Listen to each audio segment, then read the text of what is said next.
There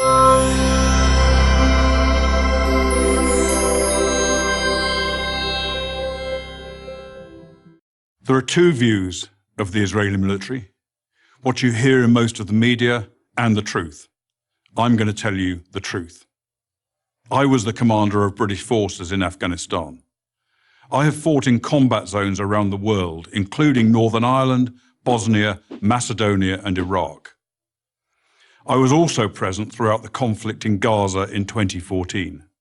Based on my experience and on my observations, the Israel Defense Force, the IDF, does more to safeguard the rights of civilians in a combat zone than any other army in the history of warfare. Why is this so? Firstly, Israel is a decent country with Western values run on democratic principles. Israel has no more interest in war than Belgium does. In fact, Israel has never started a war. The only reason it ever goes to war is to defend itself.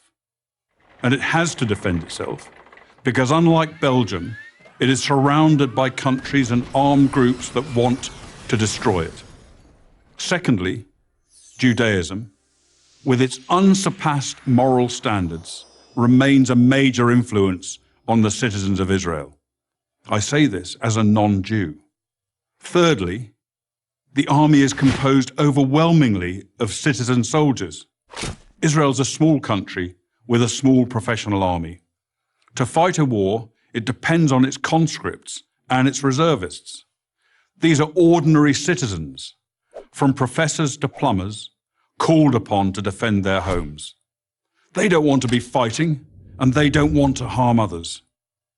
Nowhere was the essential morality and decency of the IDF more evident than in the Gaza war of 2014. If ever there was a purely defensive war, this was it. The war was started by Hamas, the terror organization, designated as such by the US State Department that runs the Gaza Strip. In the first 6 months of 2014, Hamas launched hundreds of rockets at Israeli civilians. After repeated warnings from Israel to stop, the Israeli Air Force finally conducted precision strikes to halt the rocket fire, and the IDF advanced into Gaza to destroy a network of terror tunnels that Hamas had constructed to attack Israeli communities near the Gaza border. The IDF took extraordinary measures to give Gaza civilians notice of targeted areas, dropping millions of leaflets, broadcasting radio messages, sending texts, and making tens of thousands of phone calls. Let me repeat that. The Israelis called Gazans on their cell phones and told them to leave their residences and move to safety. Never in the history of warfare has an army phoned its enemy and told them where they're going to drop their bombs. Many IDF missions that could have taken out Hamas military capabilities were aborted to prevent civilian casualties, increasing the risk to Israeli citizens and soldiers. Despite all of this, of course innocent civilians were killed. Every war is chaotic and confusing, and mistakes are frequent. But mistakes are not war crimes. Hamas, on the other hand, committed war crimes as official government policy.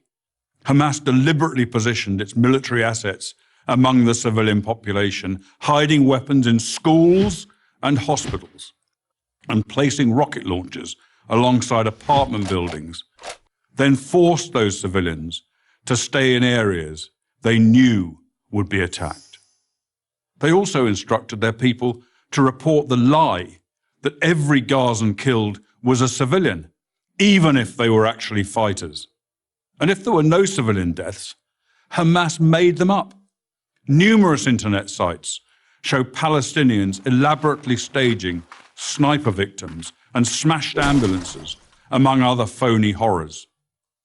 It's so common, there's even a term for it, Pallywood, as in Palestinian Hollywood.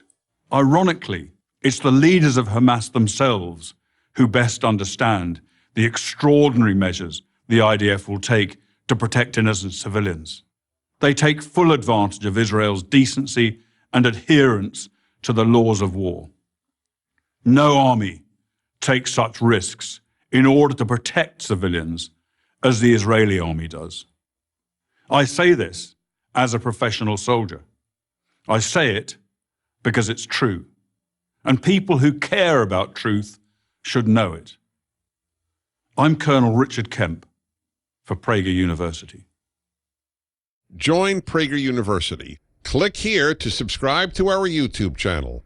Click here to sign up for free at prageru.com for quizzes, contests, and prizes.